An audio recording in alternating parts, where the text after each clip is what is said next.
Mahaba ang paglalakbay, puno ng bigat, ng takot, at ng lumbay.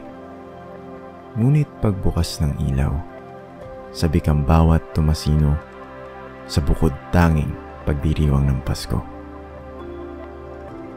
Sa unang linggo ng buwan, lahat ay nag-aabang. Sabay-sabay, naghihintay sa pagliwanag ng kapaligiran. Di maglaon, pulu-pulutong na magkakaibigan ang nakapilat kaisa sa mga paghahanda. Nananabik na sa agape kasama ang mga kaklase at magsalo sa piging ng biyayang pagkain.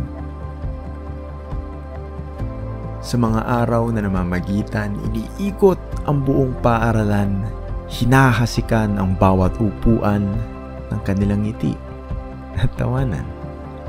Maging sa mga bangketa, maabot ang saya. Mula sa tindero ng paboritong merienda at sa gabi na may puto bumbong at bibingka.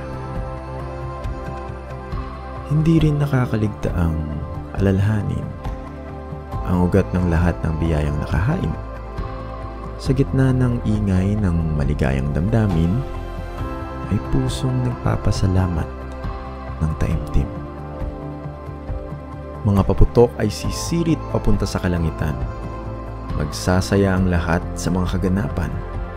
Kakampi natin ang gabi na kanlungan ng isang Paskong natatangi.